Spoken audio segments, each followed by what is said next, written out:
ശബരിമലയിലെ ദ്വാരപാലക പാളി സ്വർണം പൂശിയതുമായി ബന്ധപ്പെട്ട് ദേവസ്വം ബോർഡ് നടത്തിയ കള്ളക്കളികൾ പുറത്തു വന്നുകൊണ്ടിരിക്കുകയാണ്. ഉണ്ണികൃഷ്ണൻ പോറ്റിയെ ഉത്തരവാദിത്വം ഏൽപ്പിച്ച ശേഷമാണ് ബോർഡ് ഉത്തരവിറക്കിയത്. ദേവസ്വം ബോർഡിന്റെ ഉത്തരവ് ഇറങ്ങും മുൻപ് തന്നെ ചെന്നൈയിൽ സ്വർണം പൂശാനുള്ള നടപടികളും തുടങ്ങി. ഉണ്ണികൃഷ്ണൻ പോറ്റി നടത്തിയ പരിപാടിയുടെ ഉദ്ഘാടനം നടൻ ജയറാം എന്നതിന്റെ തെളിവുകൾ ചിത്രങ്ങളായി പുറത്തു വന്നു. സ്വപ്നം കണ്ടെന്നും ഉദ്ഘാടനത്തിന് വരണമെന്നും ഉണ്ണികൃഷ്ണൻ പോറ്റി പറഞ്ഞുവെന്നാണ് ജയറാം മാതൃഭൂമി ന്യൂസോട് പ്രതികരിച്ചത്.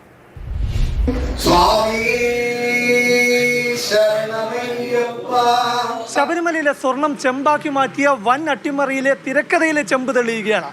2019 ദ്വാരപാലക ശില്പം സ്വർണം പൂശാനായി ഉണ്ണികൃഷ്ണൻ പോറ്റിക്ക് ഉത്തരവിടും മുൻപ് തന്നെ ഇതിനുള്ള നടപടികൾ പോറ്റി തുടങ്ങിയിരുന്നു. സ്മാർട്ട് ക്രിയേഷനിലെ ചിത്രങ്ങൾ അതിന് തെളിവായി മാതൃഭൂമി ന്യൂസിന് ലഭിച്ചു. 2019 ജൂലൈ 5 ശബരിമല ശ്രീകോവിലെ ദ്വാരപാലക ശില്പങ്ങളിൽ പൊതിഞ്ഞ ചെമ്പ് തകിട് സ്വർണം പൂശാൻ കെ പത്മകുമാർ പ്രസിഡന്റായ ദേവസ്വം ബോർഡ് തീരുമാനമെടുത്ത് ഉത്തരവിറക്കിയത്.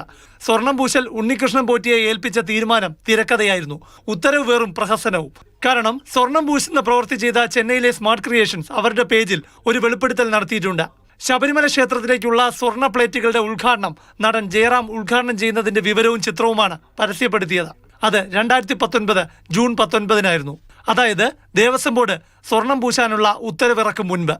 അതിനർത്ഥം ദ്വാരപാലക ശില്പത്തിലെ പാളി സ്വർണം പൂശാനായി ഉണ്ണികൃഷ്ണൻ പോറ്റിയെ ബോർഡ് തീരുമാനിക്കും മുൻപ് തന്നെ പോറ്റി പണി തുടങ്ങിയെന്ന് വ്യക്തം. ദേവസ്വം ബോർഡ് നേതൃത്വം എല്ലാം പോറ്റിയുമായി പറഞ്ഞുറപ്പിച്ചിരുന്നുവെന്ന് തെളിയുകയാണ്. സ്വർണ്ണപ്പാളികളുടെ പൂജ മാത്രമല്ല, ഉദ്ഘാടനവും താൻ അവിടെ നിർവഹിച്ചെന്ന് നടൻ ജയറാം മാതൃഭൂമി ന്യൂസിനോട് സമ്മതിച്ചു. 50 വർഷത്തിന് മുകളിലായിട്ട് ശബരിമലയ്ക്ക് പോകുന്ന ഒരു ഭക്തന്റെ അടുത്ത് ഫോണിൽ വിളിച്ചിട്ട് എന്റെ സ്വപ്നത്തിൽ അങ്ങ് വന്ന് പൂജ ചെയ്താൽ ഗംഭീരമാവും, അയ്യപ്പസ്വാമിക്ക് പോകുന്ന ഒരു ഇതെന്ന് പറയുമ്പോൾ ആരായാലും ഓടിപ്പോയി ചെയ്യില്ലേ. എന്നെ സംബന്ധിച്ചിടത്തോളം ഞാൻ ഒരു സ്വകാര്യ അഹങ്കാരമായിട്ട് എല്ലാവരോടും പറയുകയും ചെയ്തു. ആലോചിച്ച് നോക്ക്, എത്രയോ പേരുണ്ടായിട്ടും അയ്യപ്പസ്വാമി എന്നെ തന്നെ ഈ പൂജയ്ക്ക് നിയോഗിച്ചില്ലേ എന്ന് പറഞ്ഞ് വളരെ സന്തോഷത്തോടു കൂടിയാണ് ഞാൻ പോയി ചെയ്തത്. ഇതോടെ ഒരു കാര്യം വ്യക്തമാകുന്നു. മല്യ സ്വർണം പൊതിഞ്ഞ പാളി ചെമ്പാക്കുന്നതിൽ അന്നത്തെ ദേവസ്വം ബോർഡ് നേതൃത്വത്തിനും ഉണ്ണികൃഷ്ണൻ പോറ്റിക്കുമുള്ള പങ്ക് കൂടുതൽ തെളിയുകയാണ്. അല്ലാതെ സ്വർണം പൂശുന്നതിന് മുൻപ് പോറ്റി ചെന്നൈയിൽ പണി തുടങ്ങേണ്ട കാര്യമില്ലല്ലോ. എല്ലാത്തിനും ഉത്തരം പറയേണ്ടി വരും. പ്രശാന്ത് കൃഷ്ണ, മാതൃഭൂമി ന്യൂസ്, തിരുവനന്തപുരം.